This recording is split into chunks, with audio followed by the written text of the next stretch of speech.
Amém. Boa noite, amados irmãos e irmãs. Saúdo a igreja com a graça e a paz do Senhor. Amém? Para mim é um motivo de imensa alegria estar aqui com vocês nessa noite. Louvo a Deus pela vida do nosso querido reverendo Éder, porque o reverendo Éder é um pastor dinâmico, né? Que ama Jesus, ama o Evangelho e ama a igreja de Jesus. E isso é bom demais, né? Nós sempre convivemos com pastores que são comprometidos com Deus, com a palavra de Deus e com a igreja de Deus.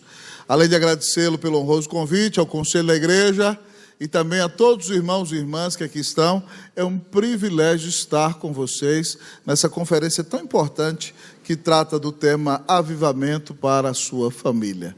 E eu quero nessa noite convidar você a abrir comigo a palavra do Senhor, lá no livro do profeta Ezequiel.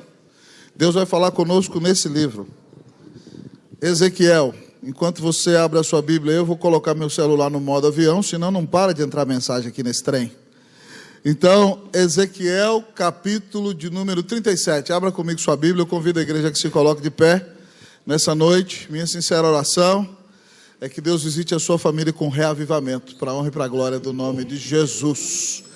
Ezequiel, capítulo 37. Quem encontrou, diga, achei. Achei. Que bênção, a igreja conhece a Bíblia, né? Assim diz a palavra do Senhor. Eu vou ler a partir do versículo de número 1, e depois vocês vão ler todos juntos comigo, do 12 ao 14. Assim diz a palavra do nosso Deus. Veio sobre mim a mão do Senhor. Ele me levou pelo Espírito do Senhor e me deixou no meio de um vale que estava cheio de ossos.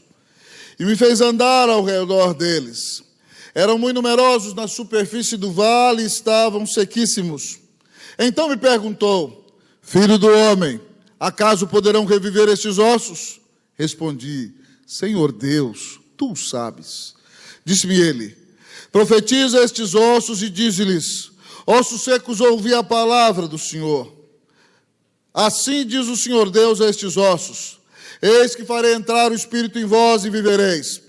Porei tendões sobre vós, farei crescer carne sobre vós estenderei pele, porei em vós o Espírito e vivereis, e sabereis que eu sou o Senhor.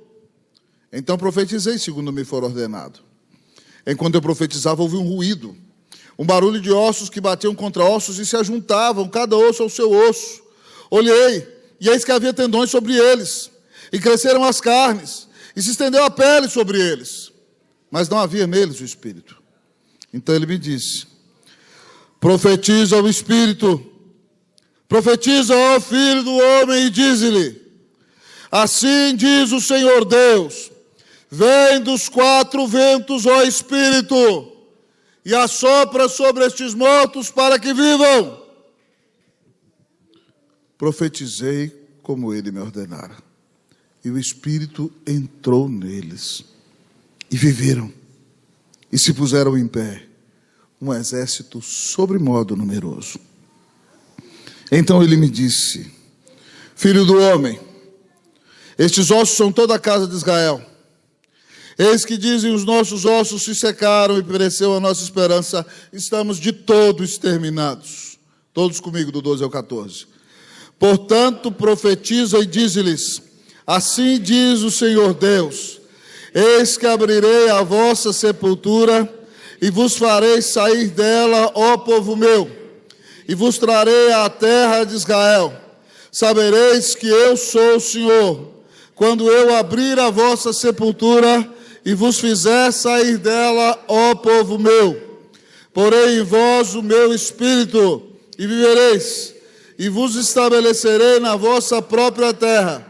Então sabereis que eu, Senhor, disse isto e o fiz, diz o Senhor.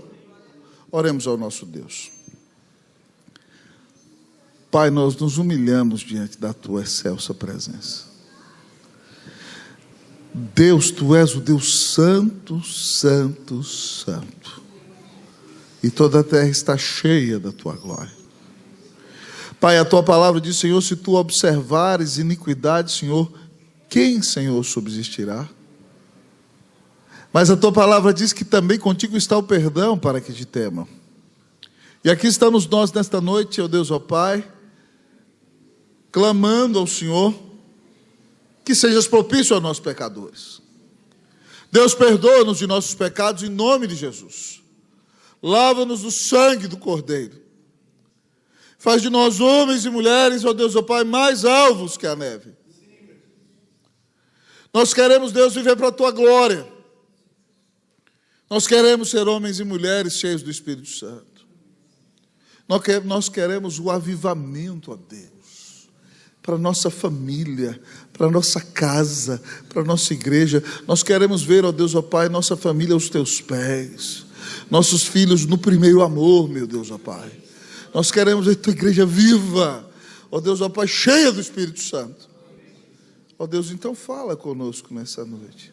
Enquanto ouvirmos a Tua palavra, Pai, que Cristo seja exaltado sobre tudo e sobre todos. Que o Teu Espírito aqueça o nosso coração. Que a nossa vida seja transformada. Que o Senhor abra os céus e desça aqui. E que o Senhor sopre um novo momento na vida da Tua igreja. Nós clamamos, ó Deus.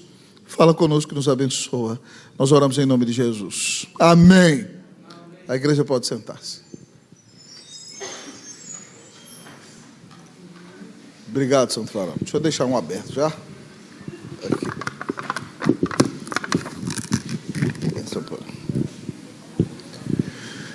Queridos irmãos e irmãs, a igreja e a família enfrentam grande luta nos dias de hoje. Nós vivemos talvez nos maiores dias de secularismo da história da igreja. O mundanismo tem assolado e tem batido a porta das nossas igrejas. Se não bastasse, o relativismo é muito grande. Cada um faz o que lhe dá na cabeça.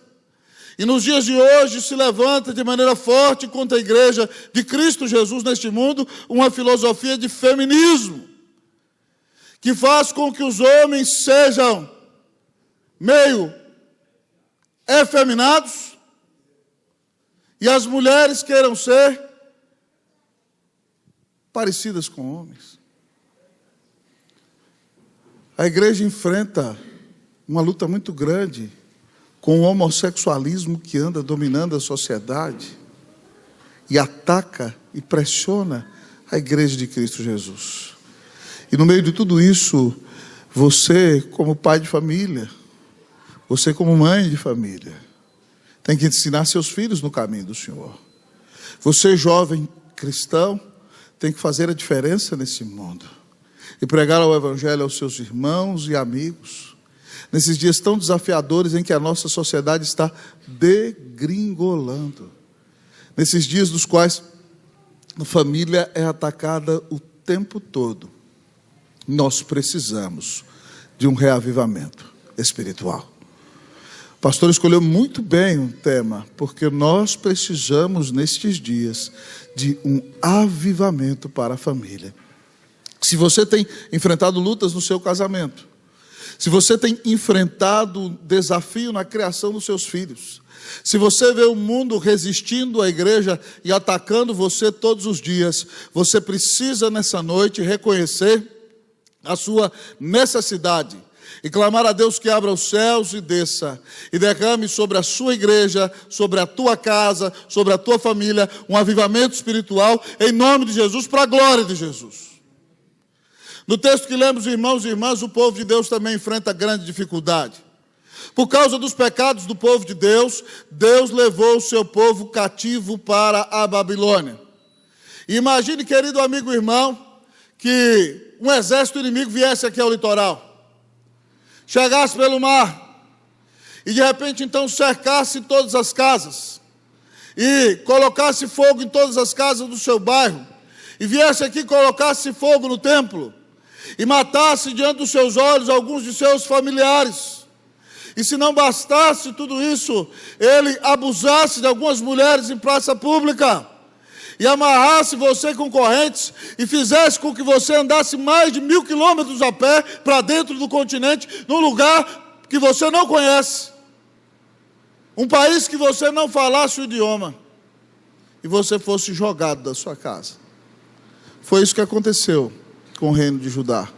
Nabucodonosor veio da Babilônia, cercou Jerusalém, ela foi destruída, o povo caminhou milhares de quilômetros a pé, E na Babilônia eles estavam tão tristes que nem cantavam cânticos ao Senhor, penduraram as suas harpas nos salgueiros da Babilônia, e lá estavam deprimidos, muito tristes, por causa de tudo que sofreram. O templo foi destruído diante deles, seus familiares assassinados. Eles viviam um momento de grande angústia e grande dor, a ponto de no versículo 11 que lemos nessa noite, eles dizerem: eis que os nossos ossos se secaram, pereceu a nossa esperança, estamos de todo exterminados.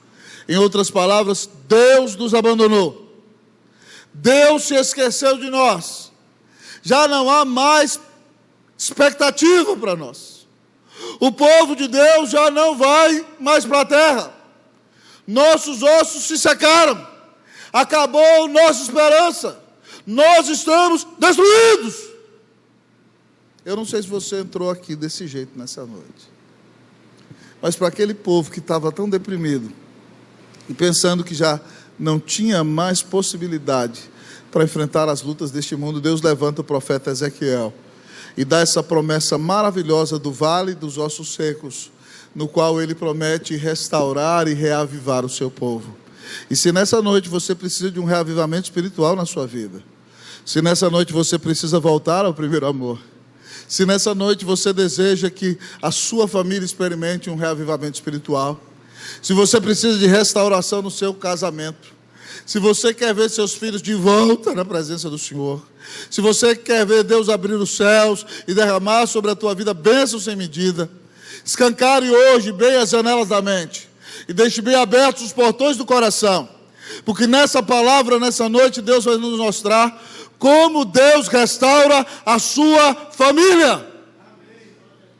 O povo de Israel era a família de Deus, e Ele está prometendo que vai restaurar a sua família.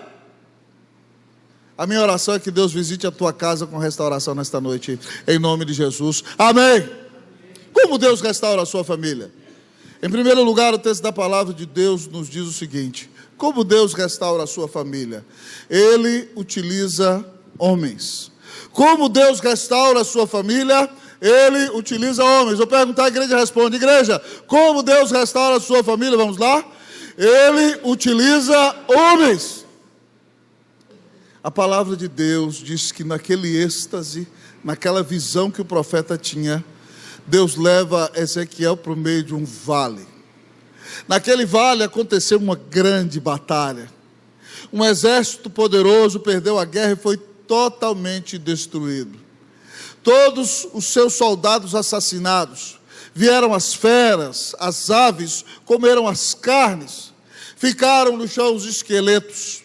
E com o sol agora eles estão sequíssimos, esturricados. Você tem um grande vale que é um cemitério a céu aberto. Deus coloca Ezequiel para andar no meio do vale. Parece cena de filme de terror. E Ezequiel olha para aqueles ossos, a cena é deprimente. E Deus pergunta para Ezequiel: filho do homem, acaso poderão reviver estes ossos? E ele responde: Senhor Deus, tu o sabes.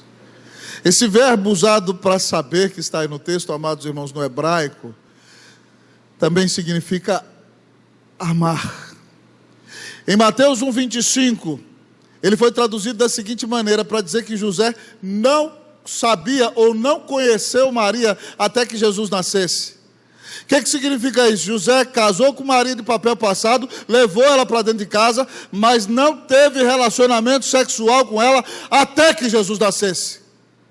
Relacionamento de amor, de intimidade. É esse verbo hebraico que é transliterado no Novo Testamento. Então ele significa amor íntimo. Quando Deus pergunta para Ezequiel: Senhor Deus, esses ossos podem reviver? Ele diz: Senhor Deus, tu sabes. Senhor Deus, tu conheces. Ele está dizendo: Senhor, se tu colocas o teu coração nestes ossos, se tu amas estes ossos, se tu os amas intimamente, sim, Deus, eles podem ressuscitar. E então, quando Ezequiel revela crer no poder do Senhor, o Senhor diz para ele: profetiza a estes ossos. O texto nos está dizendo, amados irmãos, que quando Deus vai restaurar o seu povo, Ele usa homens. Ele vai usar o profeta Ezequiel para pregar a palavra. Ele usa homens e mulheres consagrados em sua mão. O método de Deus, irmãos e irmãs, é usar homens e mulheres consagrados em sua mão. Querido amigo e irmão, o mundo estava em pecado. Deus queria destruir tudo, mas precisou de um crente para salvar a humanidade. Deus falou: Noé, é a sua oportunidade. Em 100 anos Noé constrói a arca, entra dentro dela, todo mundo é destruído, e a família de Noé é o instrumento de salvação do mundo inteiro.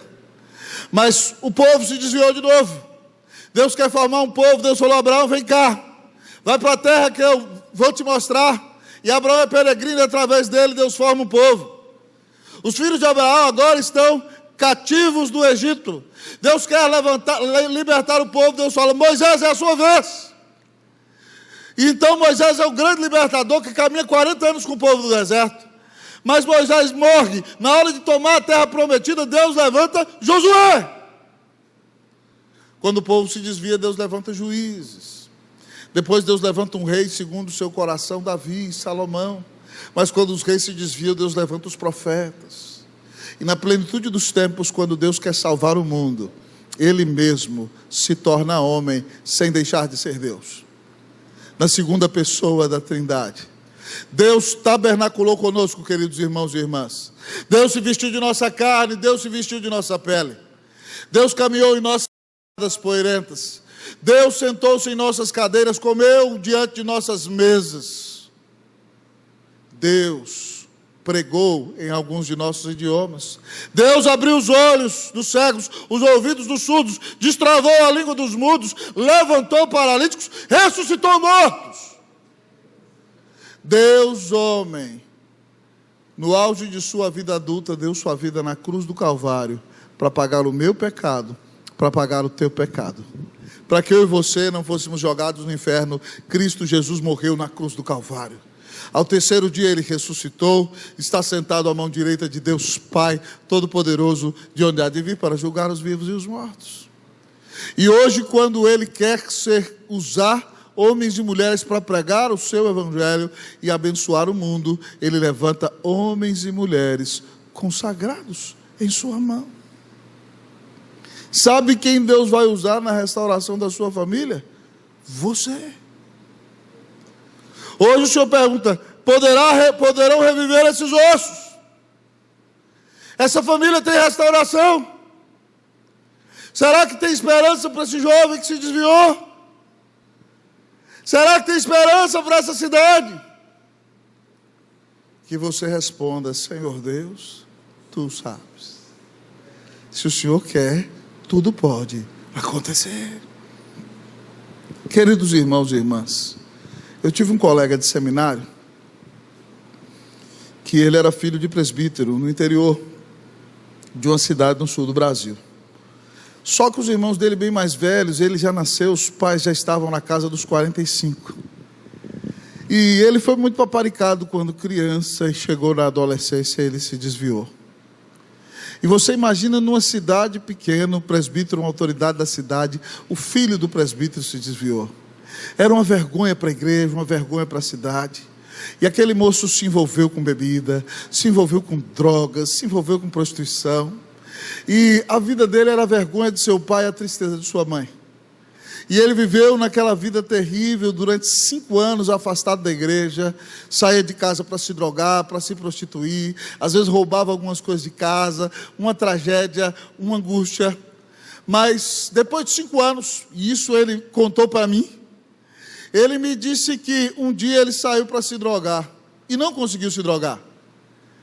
Mas ele disse que o que acontecia durante esses 5 anos que o impactava tremendamente é que quando ele voltava para casa, todas as noites a mãe dele ou estava ajoelhada na cama dele, ou às vezes dormia de joelhos no sofá. Ele falava: mãezinha, o que a senhora está fazendo aí? Já era uma senhora de mais de 65. Ela: filho, eu estava orando por você. E ela, todas as noites, orando por ele. E ele: vai para a cama, mãezinha, não fica dormindo aí não. E ele disse que um dia então ele não conseguiu se drogar, não conseguiu comprar droga, foi beber, a bebida fez mal para ele, ele vomitou, não conseguiu pegar nenhuma mulher aquela noite. E ele sentiu uma angústia terrível na alma, nada estava dando certo. Então ele resolveu voltar para casa mais cedo. E quando ele chegou em casa, ele entrou no quarto dele. A mãe dele estava de joelhos orando assim: Deus, eu não tive filho para perdição. Deus, meu filho foi consagrado ao Senhor. Deus, se o Senhor não salva meu filho, leva. Mas Deus, meu filho é do Senhor. Deus, tem misericórdia de mim, Deus. Deus, salva meu filho. Deus, salva meu filho. Deus, salva meu filho. Ele disse que naquele momento, irmãos, o Espírito Santo entrou dentro dele. E ele foi visitado com convicção de pecado. E ele caiu de joelho na cama do lado da mãe, dizendo: Deus, eu não presto para nada. Deus, me perdoa, porque eu tenho pecado com o Senhor, contra o Senhor, e tenho feito meu pai e minha mãe sofrer. Deus, me socorre, eu não tenho força. Deus, me ajuda, me perdoa. Eu entrego a minha vida a Jesus.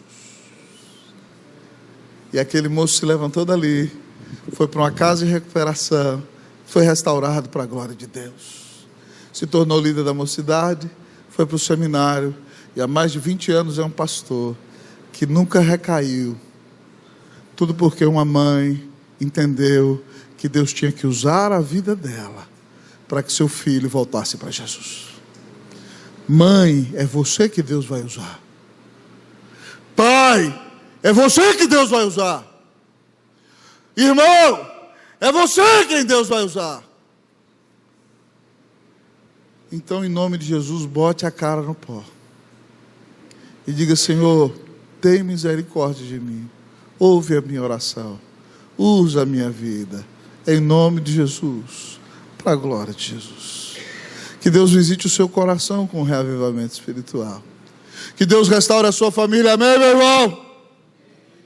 Que o Senhor use você como instrumento para que a sua família experimente restauração, em nome de Jesus, para a glória de Jesus, amém. Amém. Que você diga que: Senhor, eis-me aqui, usa-me. Que o Senhor te use, em nome de Jesus. Mas nós nos perguntamos nesta noite: como Deus restaura a sua família? Ele utiliza homens e mulheres consagrados em sua mão. Ele utiliza homens. Mas como Deus restaura a sua família? Ele utiliza a palavra. Como Deus restaura a sua família? Ele utiliza a palavra. Igreja bonita de Jesus, como Deus restaura a sua família? Em segundo lugar, vamos lá?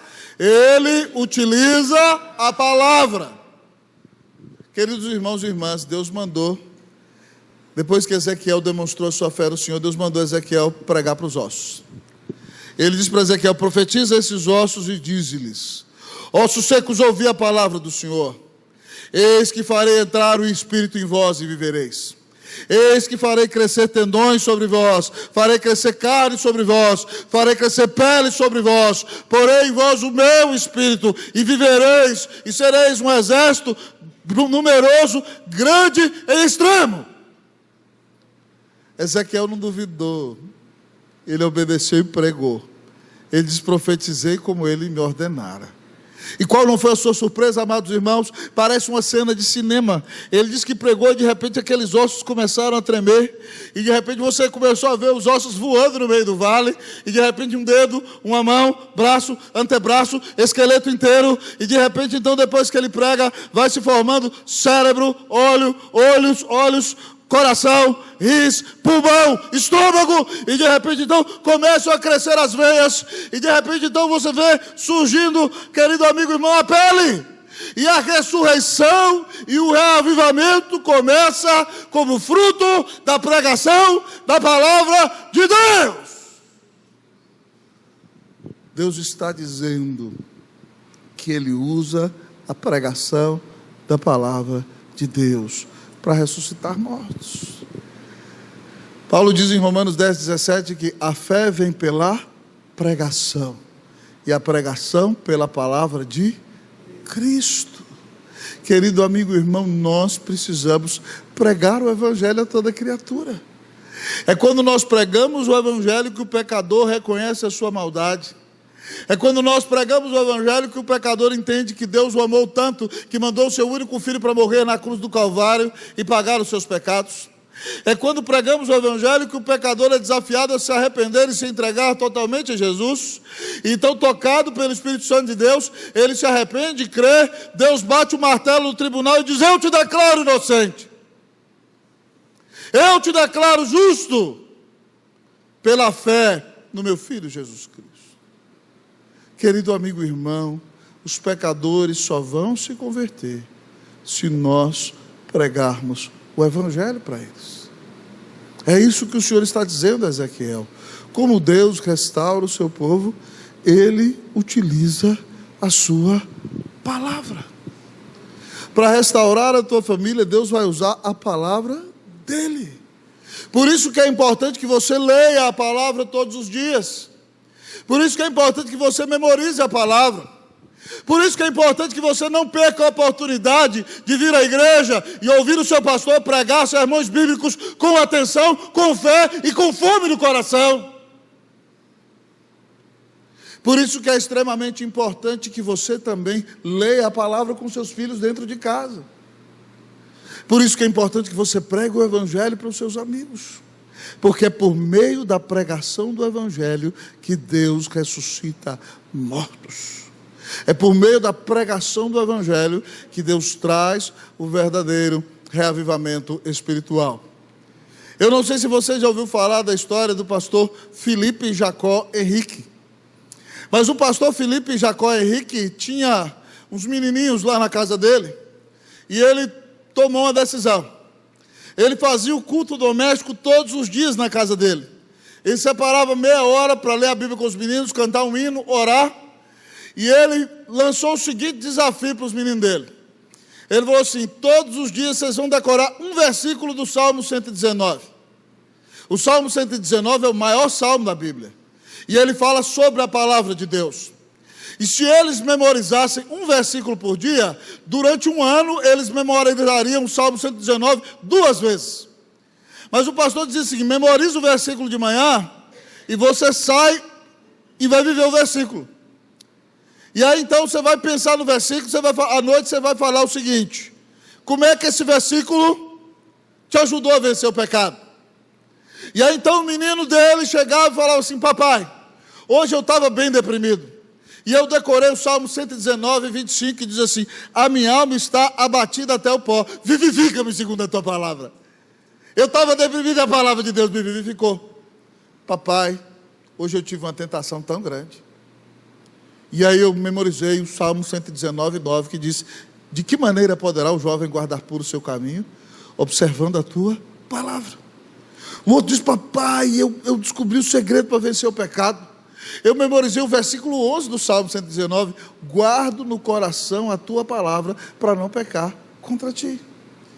Papai, eu decorei o versículo que está perto lá do 100, que diz que quando eu estudo a palavra de Deus, eu me torno mais inteligente que os meus professores. E eu vou ensinar para eles. E todo dia era assim. Quando os filhos do reverendo Felipe Jacó Henrique cresceram, um deles se tornou pastor. O Mateuzinho. O Mateuzinho se tornou pastor de uma igreja presbiteriana. E a palavra de Deus impactou tanto o coração dele, que ele começou a pregar na igreja que ele era pastor lá em Gênesis. E depois de 20 anos ele terminou na mesma igreja de pregar o último capítulo do Apocalipse. Ele pregou a Bíblia inteira na igreja, de capa a capa. E ele escreveu um comentário que o pastor Éder e eu uso para preparar sermão hoje, que é o comentário de Matthew Henry. Mateus Henrique. Esse moço pregou a Bíblia inteira, pastor presbiteriano no norte da Inglaterra, porque o pai dele ensinou ele a amar a palavra de Deus. Irmãos, eu fui criado por um casal que veio da fazenda. Minha avó tinha 4ª série, meu avô 3ª série. Eles tiveram que vender a fazenda e se mudaram para a cidade para criar os filhos na fazenda, na cidade. Crentes presbiterianos, a minha mãe fazia faculdade à noite. Eu fui criado com eles até o meio da adolescência, até meus 13 anos. Toda noite, irmãos, eles não eram grandes oradores, nem pessoas muito inteligentes, não. mas eram crentes fiéis. Toda noite, depois do jornal, eles desligavam a televisão, nós líamos um salmo, cantávamos um hino. Eles liam ou cada dia, ou no cenáculo com a gente, pastor. E depois todos nós orávamos. Irmãos, e eu fui salvo dentro da minha casa. Eu criei em Jesus dentro de casa. Porque o meu avô e a minha avó liam a Bíblia comigo todos os dias. Eu experimentei o poder da palavra de Deus dentro da minha casa. Você não conhece meu avô, ele está na glória. Não vai conhecer minha avózinha, que mora pertinho de Brasília hoje, ela está com 95 anos, esperando o dia que o Senhor vai chamá-la. Mas Deus tem usado o neto deles, porque eles implantaram a palavra de Deus no meu coração, quando eu era menino. É a palavra de Deus que vai restaurar a sua família. Então você tem que levar a sério essa questão do culto doméstico. Você tem que levar a sério o estudo da palavra dentro da sua casa. Pai, é a palavra de Deus que vai ensinar seu filho a ser homem. Então você pega lá aqueles requisitos para o presbítero lá de 1 Timóteo 3, senta em casa e fala assim: filho, vou te ensinar a ser homem, conforme a Bíblia. E você ensina ele a ser homem. Eu tenho um garoto, irmãos, de 18 anos, que está estudando direito no Mackenzie. O nome dele é Davi. Todo o aniversário dele, desde que ele era pequenininho, pastor, eu lia com ele 1 Reis 2:2, que foi a palavra que Davi falou para Salomão, quando Davi ia morrer e Salomão ia assumir o reinado. Davi falou para Salomão que ele tinha que guardar a Bíblia como palavra de Deus. Mas em 1 Reis 2:2 ele diz assim: eu vou pelo caminho de todos os mortais, coragem, pois, de ser homem. Eu olhava para o meu filho no olho dele e falei assim: seja homem! Graças a Deus ele não me deu trabalho até hoje não. Participa do grupo crente da universidade, prega o evangelho, está nas reuniões de oração, liderando na igreja, uma benção. Mas eu tive que ensinar para ele: seja homem. Hoje a gente tem que ensinar para o menino: seja homem. E estuda a Bíblia com ele. Ensina o que é ser homem de Deus. Não é homem conforme o mundo também não, que sai pegando qualquer uma que saia na esquina. Não é assim também não. É homem de Deus. É homem que vive para a glória de Deus. É homem que dá testemunho. É homem que foi transformado por Cristo Jesus. Se nós queremos ter uma família cheia do avivamento, nós temos que pregar a palavra de Deus dentro de casa. Que Deus te use no ensino da palavra de Deus na sua casa, em nome de Jesus, para a glória de Jesus. Amém! Mas talvez você me pergunte nessa noite: pastor, como Deus restaura a minha família? Em primeiro lugar, nós aprendemos que Deus utiliza homens.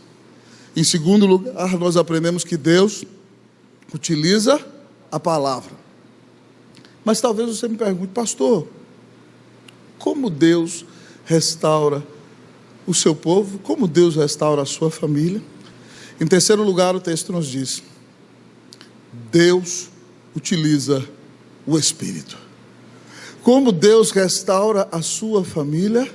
Deus utiliza o Espírito.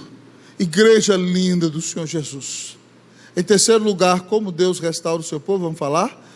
Deus utiliza o Espírito.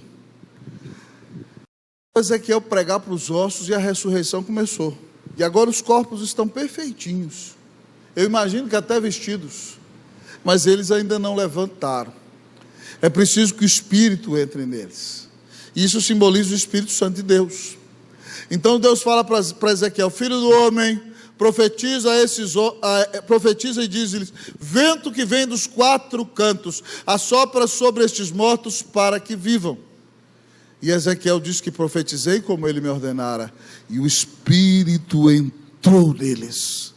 E eles se puseram em pé, um exército numeroso, poderoso, grande e extremo. Ah, querido amigo irmão, o que o texto está dizendo a mim e a você é o seguinte: que quando Deus restaura a sua família e a minha família, Ele utiliza o Espírito Santo. Quando Deus manda Ezequiel clamar, o Espírito está mandando clamar ao Espírito Santo de Deus.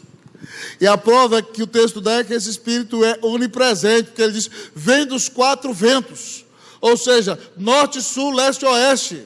Esse Espírito está em todo lugar, ele é o Espírito onipresente, ele é o Espírito de Deus. Espírito sopra dos 4 cantos da terra sobre estes mortos para que vivam.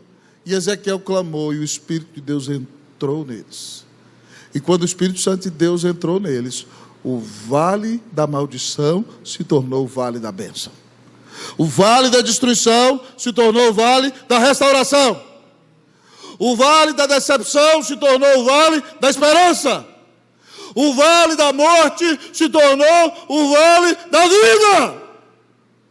Porque o Espírito de Deus soprou poderosamente, trazendo nova vida àqueles corações. Irmãos, nós temos que clamar a ação do Espírito Santo. Você tem que dizer, Espírito Santo de Deus, enche a minha vida. Espírito Santo de Deus, abençoa meu marido, ora por ele, irmã. Tem coisa que a senhora está tentando enfiar na cabeça desse homem, não adianta, não entra. Ora, irmã! O Espírito Santo tem o poder de mudar a cabeça dele. Varão, ora, Senhor, enche minha mulher do Espírito Santo, Senhor, para que ela seja mais parecida com Jesus. Amém. Senhor, entra na cabeça desse menino, coloca arrependimento no coração dele, Espírito sopra sobre essa vida. Nós precisamos, irmãos, do Espírito Santo. Eu preciso do Espírito Santo. Preste atenção, ninguém se converte sem a ação do Espírito Santo. Foi o Espírito Santo que inspirou a Bíblia. Você só tem a Bíblia porque o Espírito Santo preservou os autores bíblicos de erro, de maneira que eles escreveram com fidelidade a palavra de Deus, e hoje você tem a Bíblia na sua mão. Nós só, amados irmãos, somos santificados porque o Espírito Santo de Deus nos capacita. Quando você peca e fica triste, é o Espírito Santo que te enche de tristeza. E quando nós pregamos com graça e poder, é porque o Espírito Santo de Deus está agindo em nossa vida. Nós precisamos do Espírito Santo. E é por isso que nós devemos clamar a ação de Deus na nossa vida. O maior pregador do século XIX foi Charles Spurgeon. No púlpito dele tinha 15 degraus até se subir lá em cima. Quando ele subia cada um, ele pisava e dizia assim, eu creio no Espírito Santo. E no segundo ele dizia, eu creio no Espírito Santo. E no terceiro, eu creio no Espírito Santo. E no quarto, eu creio no Espírito Santo. E no quinto, eu creio no Espírito Santo. No sétimo, no oitavo, no nono, no 10º, eu creio no Espírito Santo. No 11º, no 12º, no 13º, 15º, eu creio no Espírito Santo. E chegava lá em cima, ele estava cheio da unção do Espírito Santo. E pregava a palavra com poder para abençoar as vidas. Eu e você, querido irmão, temos que orar para que o Senhor nos esvazie de nós e nos encha com o seu Espírito Santo. Nós temos que orar por uma visitação de Deus. O primeiro missionário presbiteriano do Brasil foi o reverendo Ashbel Green Simonton. No final do seu diário, usando a linguagem do seu tempo para falar de enchimento do Espírito Santo, Simonton ora assim, Senhor, quem me dera um batismo de fogo que me purificasse das minhas escórias e me desse um coração totalmente de Cristo. Simonton pede, irmão, para que o Espírito Santo encha a vida dele, para que ele odeie o pecado, para que ele ame mais a Jesus e para que ele viva para a glória de Deus todos os dias. Eu e você temos que orar pelo enchimento do Espírito. Amém, meus irmãos e irmãs? É por isso que Paulo diz, não vos embriagueis com vinho, no qual há dissolução, mas enchei-vos do Espírito.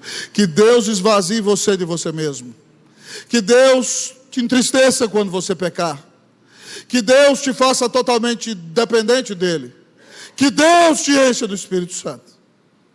Mas para ser cheio do Espírito Santo, você precisa ser um homem de oração. Para ser cheio do Espírito Santo, você precisa ser uma mulher de oração. Você tem que ter prazer na presença de Deus, em vir ao culto, adorar, frequentar as reuniões de oração, mas tem que ter frequência na sala do trono. Tem que dobrar os joelhos, ou na sala, ou no seu quarto, ou se não tem tempo no banheiro, no seu trabalho, mas clamar, Deus, tem misericórdia de mim. Sem o Senhor eu nada posso fazer. Eu preciso da tua graça.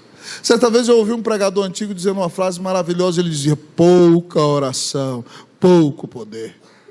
Nenhuma oração, nenhum poder. Muita oração, muito poder. Pouca oração, pouco poder. Nenhuma oração, nenhum poder. Muita oração, muito poder.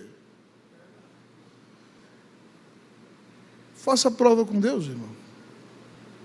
Dobre os seus joelhos e comece a invocar a presença do Senhor. E você vai ver Deus abrindo os céus e derramando sobre você bênçãos sem medida. Minha oração é que o Espírito Santo abra os céus nessa noite e que Ele derrame graça sobre a sua vida em nome de Jesus. Que Ele traga convicção de pecado ao seu coração. Que Ele traga arrependimento em você. Que Ele renove o primeiro amor na sua vida. Que Ele faça com que você se apaixone de novo por Jesus. Que Deus te dê um reavivamento em nome de Jesus. Amém.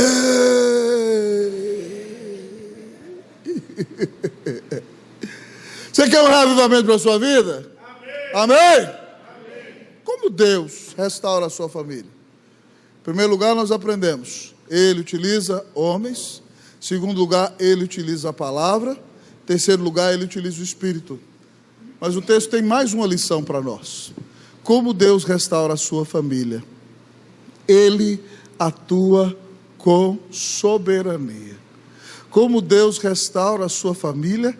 Ele atua com soberania. Igreja linda do Senhor Jesus, em último lugar, como Deus restaura a sua família? Vamos lá? Ele atua com soberania. O povo está triste, dizendo: os nossos ossos se secaram, pereceu nossa esperança. Então, dos versículos 12 a 14, você vê Deus mandando Ezequiel entregar uma mensagem para o povo. E se você presta bem atenção, aparecem 10 verbos na primeira pessoa do singular. Deus fala para eles assim: olha, eu abro a sepultura de vocês, eu tiro vocês da sepultura, eu levo vocês para a terra de volta, eu estabeleço vocês lá, eu digo, eu faço, eu sou o Senhor. E ele repete de novo: eu abro a sepultura de vocês, eu tiro vocês da sepultura, eu levo vocês de volta para a terra, eu estabeleço vocês lá, eu digo, eu faço, eu sou o Senhor. Deus está dizendo, querido amigo e irmão, que Ele é quem dá o reavivamento. E sabe o que mais Ele está dizendo? Que quando Ele der o reavivamento, que só Ele vai ser glorificado. Ele não divide a glória dele com ninguém. Isso é maravilhoso, irmão. Porque quando nós virmos grandes bênçãos chegando sobre a nossa casa, sobre a nossa vida, sobre a nossa família, sobre o nosso ministério, nós vamos saber que é pura graça. O teólogo João Calvino dizia assim: quando as coisas dão errado na minha vida, o culpado sou eu. Quando dá certo é Deus. Essa é a matemática do céu. Quando dá errado sou eu. Quando dá certo é? Vamos repetir de novo. Quando dá errado sou eu. Quando dá certo é? Então deixa de ser orgulhoso e soberbo. Glorifica a Deus. Se alguma coisa deu certo, é única e exclusivamente para a glória de Deus. Irmãos, eu gosto muito daquela cena na Bíblia, quando Salomão vai consagrar o templo. Ele faz uma das orações mais belas da Bíblia, no segundo livro das Crônicas, capítulo 6. E tinha milhares de animais lá para sacrificar. E ele dobrou o joelho no pavimento e clamou a Deus. E o culto foi tão maravilhoso que Deus mandou fogo do céu e consumiu aqueles animais de uma vez só. O povo ficou assustado com o poder de Deus. E para completar, a nuvem da glória de Deus entrou no templo. E o templo é o lugar dos sacerdotes, onde eles trabalham. Mas a nuvem da glória de Deus entrou no templo de uma maneira tal que nem os sacerdotes podiam entrar. Isso significa que quando a nuvem da glória de Deus está presente, Ele não divide a glória dele com ninguém. Então, se coisas boas acontecem na sua vida, glória ao Senhor. Se alguém chega para você dizendo: irmãzinha querida, parabéns pelo seu casamento, e o seu uma bênção, um testemunho maravilhoso, você fala assim: glória a Deus, se dependesse de mim já tinha separado. Seus meninos são crentes na igreja, que bênção, irmãzinha, seus filhos crentes, glória a Deus, se fosse pelo meu testemunho estava tudo na gandaia. É graça de Deus. Minha irmã, seu marido é fiel. Ele não vê pornografia na internet, não flerta com mulher nenhuma, homem de Deus. É graça, irmã. Pela glória de Deus. Porque se fosse por mim, já tinha dado tudo errado. Dá glória a Deus. Quando você dá glória a Deus, você cumpre o propósito da sua existência. E você vive feliz. Porque o Senhor não tem que pesar a mão sobre você. Pelo contrário, a Bíblia diz que todo aquele que se exalta será humilhado, mas todo aquele que se humilha será exaltado. Humilhai-vos na presença do Senhor, e Ele vos exaltará. Que Deus traga um reavivamento para a sua família, para que todo mundo olhe e fale assim: que família maravilhosa! E você diga: aleluia, glória a Deus! Seus meninos crentes, que meninos abençoados! Aleluia, glória a Deus! Glória a Deus! Ele atua com soberania, para que somente o nome dele seja exaltado. Ao final dessa mensagem, eu quero lhe perguntar: você deseja experimentar um reavivamento espiritual na sua vida? Amém? Amém. Você quer um reavivamento no seu coração? Clame hoje ao Senhor. Hoje o Senhor está dizendo: eu quero usar a sua vida. Creia na minha palavra, guarde no coração, creia no meu filho que morreu na cruz para te salvar, pregue o meu evangelho, leia a minha Bíblia dentro de casa, volte a buscar minha oração, o meu Espírito Santo vai encher você. Eu quero fazer coisas grandiosas na sua vida e na sua casa, para que o meu nome seja glorificado, para que a sua família seja salva, para que vidas sejam transformadas, para a honra e para a glória do nome de Jesus. Que Deus visite a sua família com o reavivamento em nome de Jesus. Amém.